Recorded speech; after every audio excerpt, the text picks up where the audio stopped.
परमात्मा पाप कर्म दंड को भी काट सकता है। अभी तक जिस भी संत व महापुरुष से मिले, उन्होंने यही बताया कि पाप कर्म फल भोगने से ही समाप्त होगा। वह प्रभु कौन है? वो जो पाप को काट देता है, काल के बंधन से छुड़वा देता है। उसका वास्तविक नाम क्या है? पूजा की विधि क्या है? ये सभी प्रश्नवाचक चिन्ह पूर्ण रूप से हटाने के लिए अवश्य सुने जगत गुरु तत्वदर्शी संत रामपाल जी महाराज के अमृत वचन, सभी पवित्र शास्त्रों के आधार पर। सत साहिब। बंदे बंदगी बरहक वे, बंदे बंदगी बरहक वे, बेदा कते बांसी हर क्या, अज बिना नाम अनभक वे। बंदे बंदगी बंदगी बरहक वे। अब क्या बताते हैं? नाम बाहर नाम भीतर, नाम शीस सुभान बे, नाम असन असल मीरा, नाम पर कुर्बान बे। अब उस वास्तविक मंत्र से परमात्मा प्राप्ति होगी यथार्थ नाम से। यथार्थ नाम से जीव की मुक्ति होगी, मोक्ष होगा, अन्यथा नहीं। नाम उठत नाम बैठत नाम सोवत जागवे, नाम खाते नाम पीते नाम से ती लागवे। अब बता रहे हैं परमात्मा कि कैसे परमात्मा मेरी प्राप्ति होगी। आदरणीय गरीबदास साहिब जी के द्वारा पूर्ण परमात्मा ने अपनी महिमा की वाणी पुनर् उच्चारण करवाई,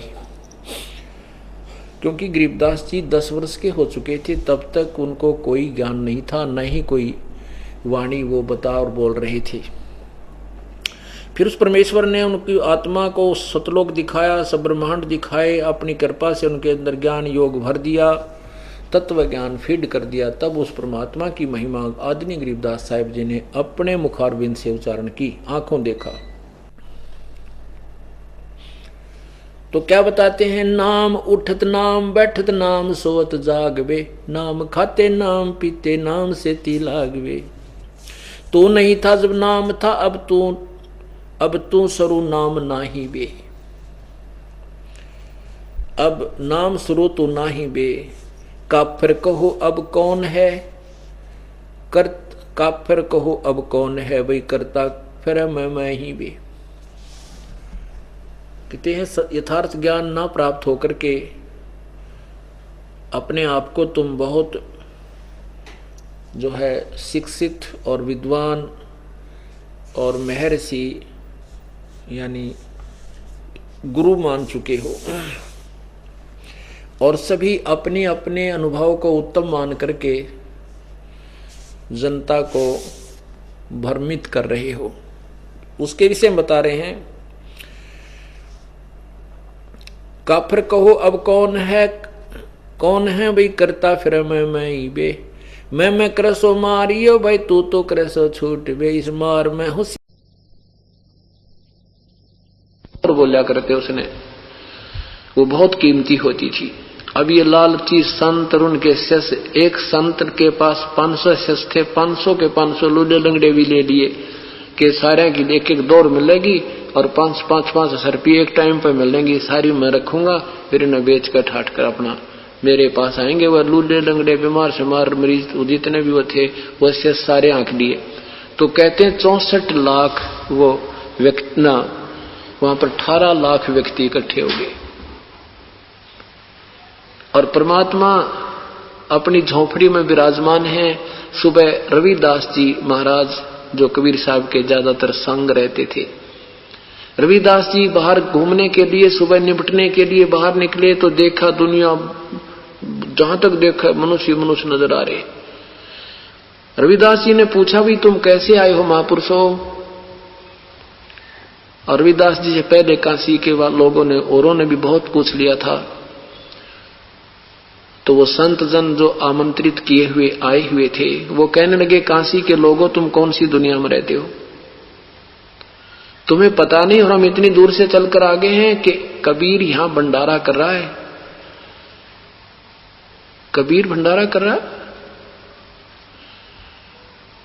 रविदास जी ने पूछा कौन कबीर? वो कहते हैं जुलाहा कबीर, कबीर पुत्र नीरू। और देखो हमारे पास चिट्ठी गई है। रविदास जी ने पूछा कोई तुम्हारे पास पत्र है? कहा देखो ये पत्र गई, हम वैसे नहीं आते किसी के बिना बुलाए। रविदास जी तो वापस आ गए। आके कबीर साहब की झोपड़ी में पहुंचे कि सतगुरु आज तो काशी त्यागनी पड़ेगी अपन को, आज तो हद होगी। कबीर साहब ने कहा क्या बात होगी ऋषि? आज जो संत जी बैठो, क्या बात होगी भक्त? कि भगवान आपके नाम के झूठे पत्र लिखे हुए नकम्या ने, और ना जाने कितनी दुनिया आ रही है। ये भगवान जहां तक देखो इंसान सबके पास चिट्ठियां हैं और कहते हैं कबीर साहब भंडारा करेंगे। परमात्मा ने कहा रविदास आजा बैठ जा और कुंडी ले ला, आप बाहर नहीं निकलेंगे। और भाई आज का दिन पूरा कर लूं, रात में मैं अपने बच्चों को और अपने माता पिता को लेकर यहां से निकल जाऊंगा। ये यही चाहते हैं कि मैं यहां से चला जाऊं, भाई आज के बाद मैं यहां नहीं रहूंगा, ये तो पीछे पड़ दिए। रविदास जी बैठ जाओ भगत जनाब। रविदास जी बैठ गए, कुंडी ला ली अंदर की। उधर से सिकंदर लोधी के पास भी उसके शेख तकी पीर ने, क्योंकि शेख तकी हेड ऑफ द डिपार्टमेंट था मुसलमान धर्म का, उसने भी पता लग गया, उसी की सलाह से सारा ये काम हुआ था। हिंदू मुसलमानों के सारे मिले जुलों के ये मुखियाओं के काम थे। तो सिकंदर लोधी के नाम भी चिट्ठी लिख रखी थी कि आप भी आइएगा, कबीर साहब भंडारा कर रहे हैं। अब गुरुदेव भंडारा कर रहे हैं तो शिष्य ने तो आना ही था। सिकंदर लोधी बोला हम अवश्य चलेंगे। शेख तकी यही चाहता था कि सिकंदर एक बार चले और वहां कबीर साहब पाएगा नहीं, ये बहुत इसका महिमा का प्रशंसक बना हुआ है, पता लग जाएगा ये इसके भी कैसा वो संत है। क्योंकि शेख तकी ईर्षा करते थे और कबीर साहब को नीचा दिखाने के ही दाव में रहते थे। सिकंदर लोधी जी सैकड़ों सैनिकों को साथ लेकर अंगरक्षकों को हाथी पर बैठकर काशी पहुंच गया निश्चित दिन को सुबह सुबह। वहां देखा कि वहां पूछा भी कोई यहाँ वहां क्या देखा, परमात्मा ने क्या किया, कबीर साहब वहां बैठे हैं और रविदास जी भी बैठे हैं, सारा परिवार अपना काम लग रहा अंदर बैठे हैं। तो परमात्मा ने अपना दूसरा रूप बनाया और सतलोक पहुंचे कबीर साहब। और वहां से 9 लाख बैलों के ऊपर, जैसे ये थैले डाल कर गधा के ऊपर घोड़ों के ऊपर रखते थे, ऐसे पहले बैलों के ऊपर ट्रांसपोर्टेशन हुआ करता, बंजारे होते थे। उन 9 लाख बैलों के ऊपर वहां से सतलोक से सारी खाद्य सामग्री लाके और वहां काशी के उस चौपड़ के बाजार में एक स्थान था बहुत लंबा चौड़ा, वहां पर टेंट लगा दिए। सफेद टेंट कति ऐसे चमक रहे और सब जगह भंडारा शुरू कर दिया। और स्वयं एक केशव नाम का बंजारा अपना रूप दूसरा बनाकर प्रभु और केशव नाम रख के और बैठ गया एक टेंट न्यारा लाके। सिकंदर लोधी ने पूछा भाई ये भंडारा चल रहा है, गुरुदेव कहाँ पर हैं, कबीर साहब कहाँ हैं, कबीर प्रभु कहाँ पर हैं? अब खाने वाले कहने लगे हमने तो पता नहीं कबीर कहाँ है, लेकिन यहाँ की व्यवस्था ये व्यक्ति कर रहा है जो इस टेंट में बैठा है। अब सिकंदर लोधी उस केशव के पास पहुंचे, प्रभु के दूसरे रूप के पास। सिकंदर जी ने पूछा कि आप कौन हो, भगवान क्यों नहीं आए यहाँ पर, कहाँ है वो, कबीर साहब कहाँ पर हैं? तो केशव रूप में केशव बंजारे ने कहा कि मैं सिकंदर लोधी ने पूछा कि आपका क्या नाता है प्रभु से? सिकंदर केशव ने कहा, केशव रूप में जो बंजारा बनकर आए थे, कि कबीर साहब मेरे पगड़ी बदली आ रहे हैं और मेरे पास एक पत्र गया था, उनका संदेशा पहुंचा था कि एक छोटा सा भंडारा है, कुछ सामान लेते आइएगा। मैं अपने दोस्त के इस भंडारे में सामान लेकर आया हूं और ये सब व्यवस्था मैं ही कर रहा हूं, उन्हीं के आदेश था। अब लोग सुन रहे थे, राजा के साथ तो सैकड़ों और भी इकट्ठे हो गए। राजा आ गया, भाई क्या बात होगी इनकी? और शेख तकी और वो दूसरे भी वहां के जो दुखी थे भगवान थे, वह भी खड़े थे, गुरु और पीर दोनों। जब केशव ने ये कहा कि छोटा सा भंडारा देने के लिए कुछ सामान की आदेश हुए थे, मैं लेकर आ गया हूं, अब उनके दशर चक्कर काटने लग गया कि इतने बड़े भंडार जहां 18 लाख आदमी एक समय खाना खा और उसको छोटा सा भंडारा कह रहे हैं, वो तो खिसके पर सेक तकिया नाड़ी था। सिकंदर लोधी ने कहा कि भगवान नहीं आए यहां पर। केशव ने कहा कि उनका दास बैठा है, उनकी मौज, आएंगे तब आ जाएंगे, मौज है मालिक की, कभी आओ। तो सिकंदर लोधी ने सोचा भी साहिब के दर्शन किए बिना तो जी लागे नहीं, मन नहीं लगेगा। कहा कि मुझे उसका घर का स्थान कहाँ है, मुझे बताइएगा। एक व्यक्ति उनके साथ गया। राजा हाथी पर बैठकर कबीर साहब की झोंपड़ी पर पहुंचा।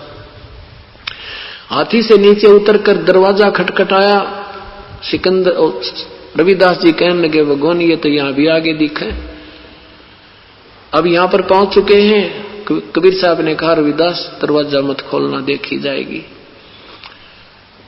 सिकंदर लोधी ने कहा कि दरवाजा खोलो परवरदिगार, दरवाजा खोलो भगवान। मैं सिकंदर लोधी दिल्ली का बादशाह का दास बोल रहा है। बाहर से कहा, अंदर से परमात्मा ने आवाज लगाई कि राजन, आज रात में, आज दिन यहां पर रहूंगा, रात को अपने बाल बच्चों को लेकर मैं किसी कहीं और चला जाऊंगा दूर। प्रभु ये मुझे जीने नहीं दे रहे। मैं कहता हूं भले ये मानते हैं बुरी, अब सब मेरे पीछे पड़ चुके हैं, जन जन को मेरा दुश्मन बना दिया है, और मेरे पास आहार कराने को परिवार को भोजन नहीं है, और मेरे नाम झूठी चिट्ठी लिख दी है राजन, और 18 लाख व्यक्ति मेरे द्वार पर आ गए हैं, अतिथि आए हैं, मैं कहां से बाहर कराऊं, मेरी बेइज्जती करवानी है इन्होंने। सिकंदर लोधी कहता है, भगवान आप मुझे नहीं बहका सकते मेरे दाता, आप किसी और को तो बहका सकते हो। हे परमात्मा, देखो तो आपने कैसे रंग ला रखे हैं। हे परमेश्वर, वहां तो जय जयकार हो रही है आपकी, आपने भंडार भर रखे। केशव नाम का बंजारा आपका दोस्त वहां पहुंच चुका है और आपकी जय जयकार हो रही है। जो भी कोई इच्छा करते हैं खाद्य, जो वेजिटेरियन जो खाने की, उनको हर चीज मिल रही है प्रभु।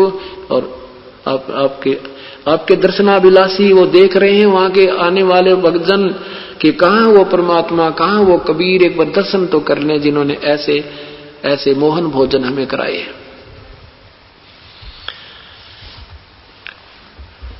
सिकंदर लोधी ने कहा कि मुझे एक बार दर्शन तो दे दो मालिक, मैं आपके दर्शन कर लूं।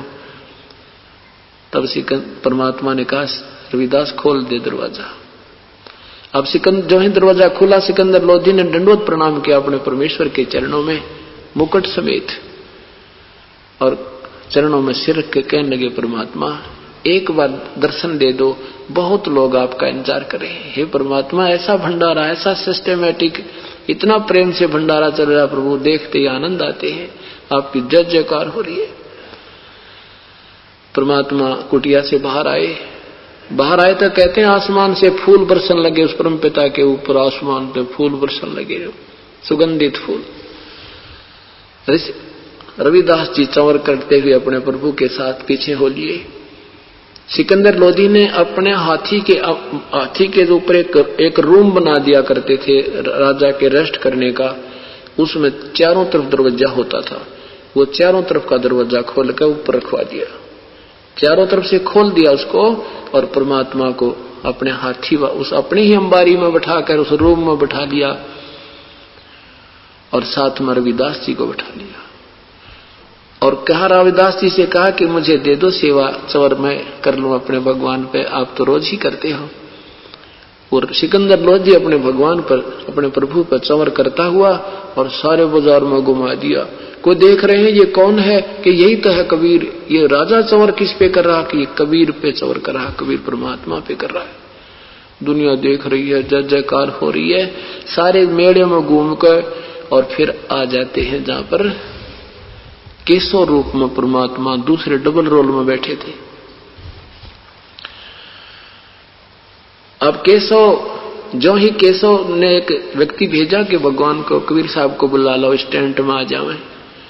जो ही वो बुलाने गया तो कबीर साहब जब वहां पहुंचे उससे पहले ऑटोमेटिकली कहते एक तख्त आ गया आकाश तय, अपने आप उस पर बिल्कुल सफेद चद्दर आ गई, गद्दा बिछ गया और इतनी सुंदर स्टेज बन गई परमात्मा की वहां विराजमान होने की। उस पर जाकर परमात्मा विराजमान हो गए। दूसरी तरफ केशव रूप में बैठे हैं, दूसरी एक तरफ वो स्वयं कबीर रूप में बैठे हैं और कहते हैं 8 पैर तक 24 घंटे तक चर्चा चलती रही। प्रश्न करता है केशव, उत्तर देते हैं परमात्मा।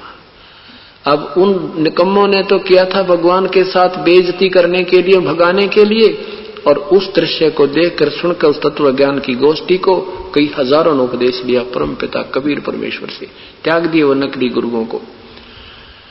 अब सुबह समापन हुआ भंडारा, तीसरे दिन भंडारा समापन हुआ। सब बंजारों ने सब अपना सामान समेट के और बैलों पर डालकर प्रस्थान कर दिया, संकेत कर दिया केशव रूप में कि आप चलिए मैं आ रहा हूं। अब सब लेकर के वो बैल और बंजारे, वो जिमाने वाले भी सतलोक से ही हंस आए थे और सतलोक के ही वो हंसी बैल बने थे और सतलोक से वो आहार आया था। 18 लाख आदमियों की व्यवस्था सरकार करके दिखा दो 2 घंटे के भीतर। और वो जो मांगे हलवा, कचौड़ी, पकौड़ी, खीर, खांड, सब कुछ पूरी मांडे सारे दर दिए परमात्मा ने आगे। अरे एक असरफी, 5 असरफी, साथ में एक कंबल यानी दोहर। सिकंदर लोधी खड़ा था, साथ में केशव खड़ा है, परमात्मा खड़े हैं, केशव रूप में प्रभु खड़े हैं और भी दर्शक सैकड़ों की संख्या में सैनिक हैं, दर्शक भी खड़े हैं।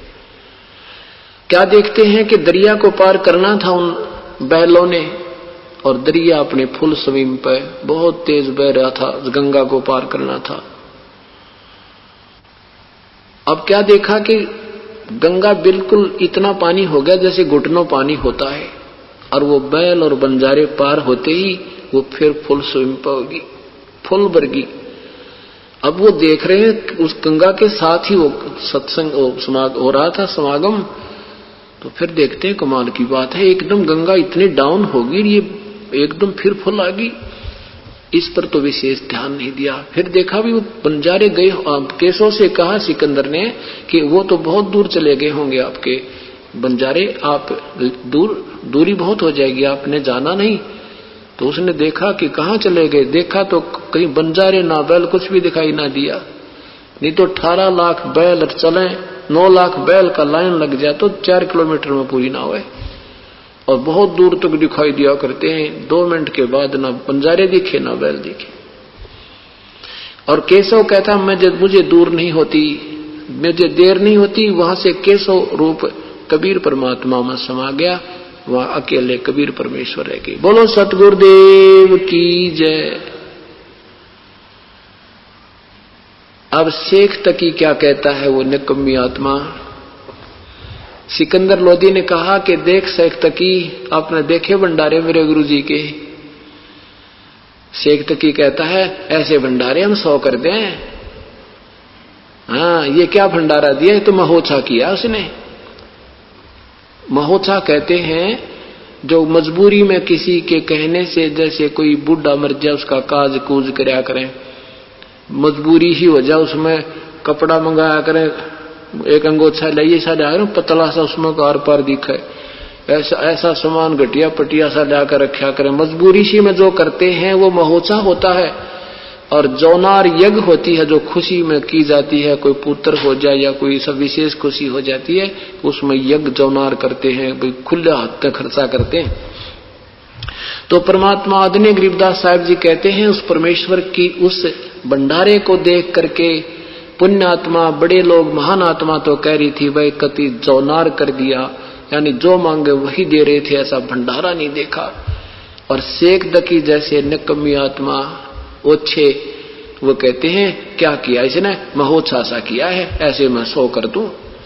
तो आदरणीय गरीबदास साहब कहते हैं कोई कहे जग जौनार कही है, कोई कहे जग जौनार करी, कोई कहे महोत्सा, और बड़े बड़ाई करते हैं भाई गाड़ी काटे ओछा। महान आत्मा ही बड़ाई कर सकते हैं, और ईर्ष्यालु ओछी आत्माएं तो हमेशा गाली ही काढ़ा करते हैं। जब उसने ये शब्द कहा ना कि इसे इसे सैकड़ों कर दूं, मैं क्या जाना जाने क्या कर दूं, इसने क्या किया, महोत्सा किया है, कहते हैं उसकी जुबान बंद होगी, गूंगा हो गया। शेख तकी की जुबान नहीं उठी, उसके बाद वो कति गूंगा हो गया, बहरा हो गया, काना सुनाई नहीं दे रहा। अब परमात्मा कहते हैं ऐसा जुल्म कहां रखा, ये दगत जमी आसमान। परमेश्वर ने कुछ नहीं कहा उसको, लेकिन अपने कर्म इतने बिगाड़ दिए जिसका उसको प्रतिफल वहां मिल गया। तो यहां परमात्मा कहते हैं साईं इतना दीजिए जिसमें कुटुंब समावे, हम भी भूखे ना रहें, अतिथि न भूखो जावे। अब परमात्मा के अतिथि 18 लाख आए थे। 18 लाख अतिथि थे और घर में आटा नहीं था शाम का। अब वो अतिथि 18 लाख 3 दिन तक छुका दिए। उस परम पिता ने, परमात्मा कहते तुम ऐसे रहनी करके देखो, मेरे ऊपर विश्वास करो और आने दो। कहते कल पे कारण कौन है, कर सेवा निकाम, सेवा में पूजा निष्काम, मत मांगे रोज भगवान ते तू, आन दे समय मैं दूंगा तुझे। कहते कल पे कारण कौन है, कर सेवा निकाम, और मन इच्छा फल देऊंगा जब पड़े मेरे ते काम। अब वहां काम परमात्मा का रोल था। जैसे अभी आपने सुना था वह बहन के लिए जो लोन भी माफ कर दिया उसका, वहां परमात्मा का काम था, क्योंकि वह रो रही थी, ये भगवान एक छोटा सा एक कमरा एक रसोई बनी, या भी सरकार की एड से 12,000 रुपये मेरे पता सारी उम्र ना उतरे। और 3 साल उसने नाम लिए, 2-2.5 साल नाम दिए बेचारी ने। तो वहां धनी अपन का विश्वास ऐसा टूट था उस लड़की का, क्योंकि शुरू से वो ऐसे ढंग से लगी।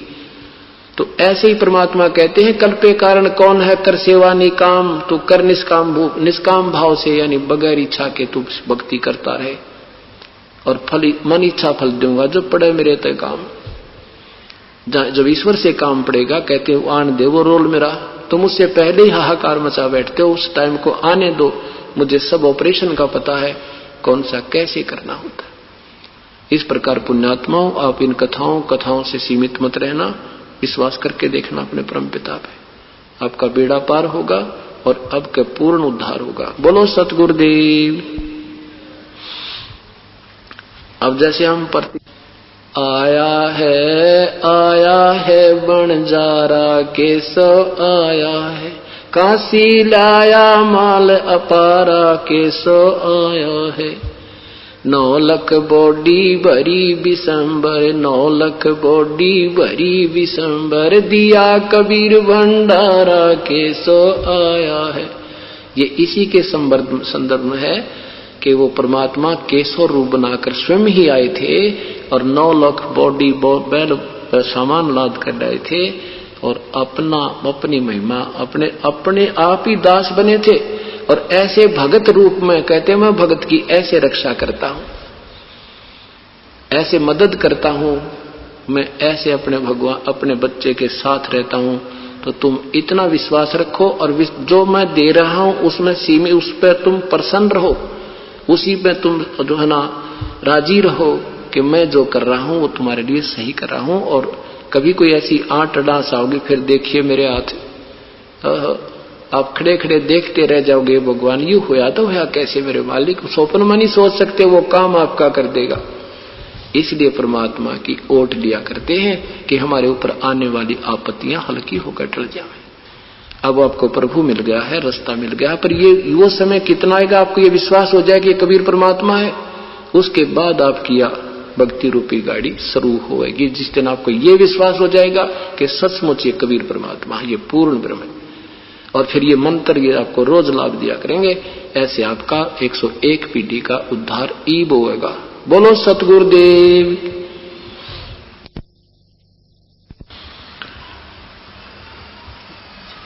पुण्यात्माओं ने कल शाम के सत्संग में सुना था कि परमात्मा कौन है, कैसा है, वो कैसे मदद करता है अपने उत्तम भगत की। उस परमेश्वर ने एक अपने आप ही एक लीला की, हमें ये दृढ़ विश्वास कराने के लिए, यदि आप मेरे की तरह अपनी पूरी श्रद्धा परमात्मा के अंदर लगाओगे तो जैसे 18 लाख व्यक्तियों का 3 दिन तक आहार करा दिया परमेश्वर ने, ऐसे ही परमात्मा आपके साथ अनहोनी कर देगा। हम साधनाएं ठीक नहीं करते, हम परमात्मा पूर्ण से परिचित नहीं हैं, इस करके हम अपने मनमानी पूजाएं करते हैं जो सर्व सदग्रंथों में मना किया है। पवित्र गीता जी अध्याय नंबर 16 के मंत्र 23 व 24 में निर्णय दिया है कि जो मनमानी पूजा करते हैं, शास्त्र विधि को त्याग कर जो मनमाना आचरण अर्थात मनमानी पूजा करते हैं, उनको न तो कोई सुख प्राप्त होता है, न ही कोई सिद्धि होती है, और न ही उनका कोई परम गति होती है। इसलिए अर्जुन, भक्ति मार्ग में जो करने योग्य कर्म हैं और जो त्यागने योग्य हैं, उनके लिए शास्त्र ही प्रमाण है, उन्हीं से निष्कर्ष आप निकालिए, उन्हीं के आधार पर साधना कीजिए। तो वो ज्ञान परमेश्वर ने स्वयं ही आकर बताया है, वही स्वयं ही तत्वदर्शी संत बनते हैं, सदगुरु जिसे कहते हैं, और वही हंस बनते हैं, वही परमात्मा बनते हैं, वही एक दास की भूमिका करते हैं। तब हमें एक गाइडलाइन देते हैं ताकि हम उनके पद चिन्हों पर चलकर अपना आत्म कल्याण करा सकें। और वही परमेश्वर स्वयं आते हैं, फिर अपना कोई दास भेजते हैं जो उन्हीं की शक्ति प्राप्त होता है। उसके अतिरिक्त जो भी हम अभी तक साधनाएं देखते या सुनते थे, चाहे हमने वो कितने सिद्ध पुरुष लगते थे, चाहे उन्होंने पर्वतों को भी उठा लिया था, चाहे उन्होंने 7 सागरों को भी पी लिया था, चाहे उन्होंने सोने के पहाड़ भी बना दिए थे, चाहे उन ऋषियों ने मुर्दे तक जीवित भी कर दिए थे, परंतु वो मोक्ष मार्ग नहीं था। तो क्या बताते हैं, साहेब कबीर आजा आत्मा तोए पुकारती, तेरे हाथ में चाबी हो सतगुरु सतलोक द्वार की। साहेब कबीर आजा आत्मा तोए पुकारती, तेरे हाथ में चाबी हो सतगुरु सत लोक द्वार की। 22 लाख वर्ष तप कीना, एक तपस्वी करण कहाया, तप से राज मद मन में नरक ठिकाना पाया। सिर धुन धुन के पछताया, या थी बाजी आर की, तेरे हाथ में चाबी ओ सतगुरु सत लोक द्वार की। साहेब कबीर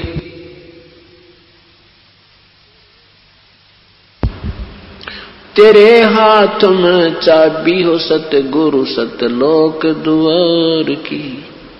योग विधि से सुख देव ऋषि, तीनों लोक फिर आवे, उड़ा फिर पक्षी की तरियां, नहीं मोक्ष द्वारा पावे। योग विधि से सुख देव ऋषि, तीनों लोक फिर आवे, उड़ा फिर पक्षी की तरियां, नहीं मोक्ष द्वारा पावे। हठ योगी भव भटका खावे, न पावे युक्ति सबद सार की। तेरे हाथ में चाबी हो सतगुरु सतलोक द्वार की। साहेब कबीर आजा आत्मा तोहे पुकारती, तेरे हाथ में चाबी हो सतगुरु सतलोक द्वार की। 5 वक्त नमाज गुजारे, 5 वक्त नमाज गुजारे, करें श्याम को खूना, बिना बंदगी बोक बनेंगे, रहे जूनम जूना। 5 वक्त तो नमाज करें, फिर करें श्याम को खूना, बिना बंदगी बोक बनेंगे, रहे जूनम जूना। खरदे ही धर अपला तो ना वो मिट्टी, ढोवे कुमार की, तेरे हाथ में चाबी हो सतगुरु सतलोक द्वार की। साहेब कबीर आज आत्मा तोहे पुकारती, तेरे हाथ में चाबी हो सतगुरु सतलोक द्वार की। वेद पुराण शास्त्र पढ़ते, कथा करें चतला के, गीता जी का सार सुनावे, ये मीठी बात बना के। वेद पुराण शास्त्र पढ़ते, कथा कहें चतला के, गीता जी का सार सुनावे, मीठी बात बना के। महाभारत रामायण समझा के, कथा करें उस काल करतार की, तेरे हाथ में चाबी हो सतगुरु सतलोक द्वार की। साहेब कबीर आजा आत्मा तोहे पुकारती, तेरे हाथ में चाबी हो सतगुरु सतलोक द्वार की। तीर्थ व्रत साधना करते, आशा चारों धाम की, कोट यज्ञ अश्वमेघ कर न जाने, महिमा सत्य नाम की। तीर्थ व्रत साधना करते, आशा चारों धाम की, कोट यज्ञ अश्वमेघ कर न जाने, महिमा सत्य नाम की। नाम बिना बेकाम की, ये संपत्ति संसार की, तेरे हाथ में चाबी हो सतगुरु सतलोक द्वार की। साहेब कबीर आजा आत्मा तोहे पुकारती, तेरे हाथ में चाबी हो सतगुरु सतलोक द्वार की। राबिया रंगी हरी रंग में, कैसी जीव दया दर्शाई, केस उखाड़े वस्त्र उतारे, एक कुतिया की प्यास बुझाई। राबिया रंगी हरी रंग में, कैसी जीव दया दर्शाई, केस उखाड़े वस्त्र उतारे, एक कुतिया की प्यास बुझाई। मंजिल 3 मक्का ले आई, वह थी प्यासी दीदार की, तेरे हाथ में चाबी हो सतगुरु सतलोक द्वार की। साहेब कबीर आजा आत्मा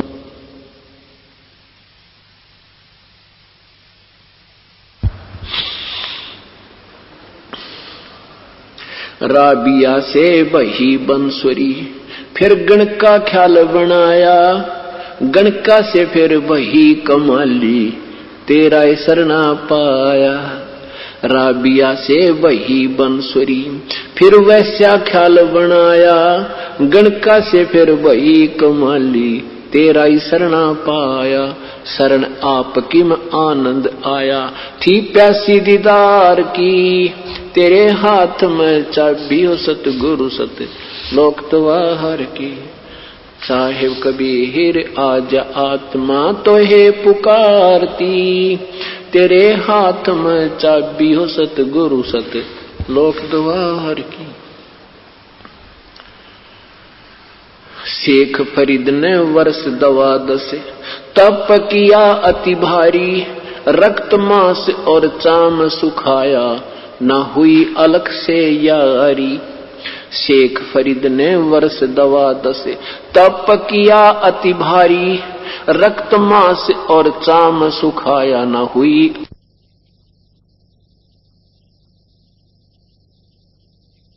हाथ में चाबी हो सतगुरु सतलोक द्वार की। साहेब कबीर आजा आत्मा तोहे पुकारती, तेरे हाथ में चाबी हो सतगुरु सत लोक द्वार की। गोरखनाथ रिद्धि सिद्धि में फूल्या नहीं समावे, मुर्दे तक को जीवित कर कयो काल भक्ति दरड़ावे। गोरखनाथ रिद्धि सिद्धि में फूल्या नहीं समावे, मुर्दे तक को जीवित करके काल भक्ति दरड़ावे। रामपाल सतगुरु की शरणा पावे, डोरी मकर तार की तेरे हाथ में चाबी हो सतगुरु सतलोक द्वार की। साहेब कबीर आज आत्मा तो है पुकारती तेरे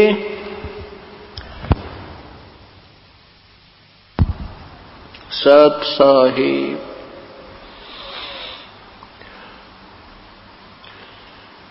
परमेश्वर ने स्वयं आकर के अपनी महिमा बताई, अपने सचखंड सतलोक के विषय में स्वयं ही जानकारी दी।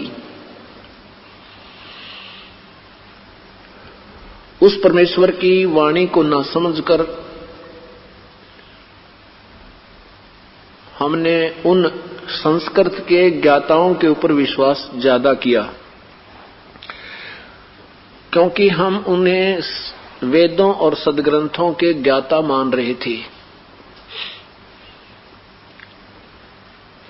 जिस कारण से उन्होंने परमेश्वर कबीर साहेब व अन्य संत महापुरुष जो परमेश्वर के संपर्क में आए थे, उन्होंने फिर आंखों देखा विवरण जो अपनी अमृतवाणी में किया था, इन संस्कृत के जानने वालों ने उन वाणी को रिजेक्ट करवा दिया।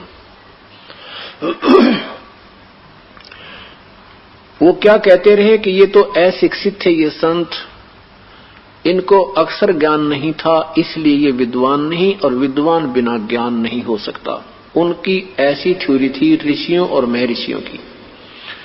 इन संतों ने हमें परमेश्वर ने, कबीर परमेश्वर ने, और साथ में जो उनके संपर्क में उनका साक्षात्कार जिन महापुरुषों ने हुआ, उन्होंने ये बताया है कि अक्षर ज्ञान, भाषा का जो ज्ञान है वो एक अलग चीज है, और आत्म ये तत्व ज्ञान कोई और चीज है। जैसे भाषा का कार्य होता है अपने विचारों को दूसरे तक पहुंचा देवे। अब जैसे कोई संस्कृत जानता है, वो संस्कृत का विद्वान है, उसको इंग्लिश नहीं आती है तो इंग्लिश का विद्वान वो नहीं है, अर्थात वो फिर भी ज्ञानी नहीं है। और किसी को इंग्लिश आती है तो उसको फिर मराठी नहीं आती है, किसी को मराठी आती है तो उसको पंजाबी नहीं आती है, किसी को पंजाबी आती है तो हिंदी भाषा नहीं आती है। परमात्मा का कहने का तात्पर्य यह है कि जो तत्व ज्ञान है वो किसी भी लैंग्वेज में, किसी भी भाषा में हमें मिल जाए। बात उससे बनेगी उस परमेश्वर के विषय में, वो कैसा है, कौन है, कैसे उसकी प्राप्ति होती है। ये तत्व ज्ञान, ये सार ज्ञान, ये वास्तविक ज्ञान हमें किसी भी भाषा में मिल जाए, वहीं से प्राप्त करने में हमारा हित होता है। जैसे एक बहुत ही सुंदर मटका गढ़ा रखा है, ऊपर बहुत सुंदर चित्रकारी की हुई है, और उसमें जल है नहीं, उसके साथ में दूसरा घड़ा रखा है, वो पुराना सा घड़ा नजर आ रहा है, और उसमें शीतल जल भरा हुआ है। तो हमने उस शीतल जल चाहिए, ना कि उस घड़े की सुंदरता नहीं देखनी है। क्या कहते हैं, जैसे कुंभ कुमारे का ऊपर चित्र अनूप, वस्तु उसमें है नहीं तो जैसे जल बिन कूप। जैसे सुंदर चित्रकारी किया हुआ घड़ा, उसमें पानी है नहीं तो यूजलेस, वो किसी काम का नहीं। अरे को पुराना सा घड़ा, सिंपल सा साधारण से घड़े में जल मिल गया, जान बची। इसी प्रकार उन महापुरुषों के अमर वाणी सदग्रंथ जो उन्होंने अपनी आंखों देखा एफिडेविट दिया है, वो साधारण सी भाषा नजर आती थी, पर इसमें वो अमृत भरा हुआ है। और जिसने ये पता लग गया कि, और जो इस ऊपर की चित्रकारी को देखकर उसमें उलझे रहे, वो महर्षि कहलाते हुए भी अविद्वान थे। आपके समक्ष महर्षि दानंद जी के विषय में इस दास ने जो निष्कर्ष निकाल के समाचार पत्रों में सीडीज के माध्यम से समाज तक पहुंचाया है, बुद्धिजीवी समाज ने सब उठाकर देखे हैं, वो प्रमाण मिलाए हैं, तो आज कोई ये नहीं कह सकता कि महर्षि जिन्होंने वो सदग्रंथ देख लिए, उसके द्वारा रचा हुआ सत्यार प्रकाश देख लिया, इस दृष्टिकोण से पढ़ लिया, तो ये नहीं कह सकता महर्षि दयानंद विद्वान था। उससे तो बालक भी अच्छा 10 वर्ष का। महर्षि दयानंद ने लिखा है कि सूर्य पर आदमी रहते हैं, वहां बाग बगीचे भी हैं, तो क्या वो विद्वान हो सकता है जो ऐसे आग के गोले पर भी और मनुष्य बता रहा है? कहने का भाव यह है कि उन महापुरुषों को न तो कोई आत्मज्ञान था, न को परमात्मा प्राप्ति थी, और न ही उनको कोई अक्षर ज्ञान था। केवल एक संस्कृत के एक भाषा का विद्वान होने मात्र से परमात्मा का ज्ञान नहीं हो जाता। ऐसे ही अब सभी पंथों और इन महापुरुषों के विषय में इनके द्वारा रची हुई सब पुस्तकों को दास ने अध्ययन किया, फिर उन महापुरुषों की अमर वाणी से मिलाया जिन्होंने परमात्मा पाया, और फिर सदग्रंथों में मिलाया, तो इनके पास खख नहीं, इनके पास खख नहीं है। ये सब अपना जीवन भी व्यर्थ कर रहे हैं और साथ में भोली आत्माओं को भी पीछे लगा लिया। क्योंकि आप स्टूडेंट हैं, आप विद्यार्थी हैं, और विद्यार्थी को टीचर जो बताता है, विद्यार्थी उसमें आनाकानी नहीं करता। अध्यापक ने जो बताया बच्चा उसी की रट लगा देता है, क्योंकि वो उसको अपना गुरु मानता है। और अध्यापक वही होता है जो सिलेबस पढ़ाए, सिलेबस के अंदर से जो हमें ज्ञान देता है वही टीचर अच्छा होता है। और सिलेबस से बाहर कोई नावल कथा सुनाता है तो वो टीचर ठीक नहीं, वो शिक्षक ठीक नहीं। अभी तक ब्रह्मा विष्णु महेश के विषय में पवित्र हिंदू समाज में ये ज्ञान एक लोक वेद चला रखा था कि ब्रह्मा विष्णु महेश अजरो अमर हैं, ये सर्वेस्वा हैं, इनके कोई माता पिता नहीं है, ये सभी ब्रह्मांडों के मालिक हैं। अब इन्हीं की हिस्ट्री सीट में, इन्हीं की जीवन चरित्रों में लिखा है कि ये तो नासवान है। विष्णु पुराण में विष्णु जी के विषय में, शिव पुराण में शिव जी और के विषय में, देवी भागवत महापुराण में इन ब्रह्मा विष्णु महेश के विषय में बिल्कुल निर्णायक ज्ञान है।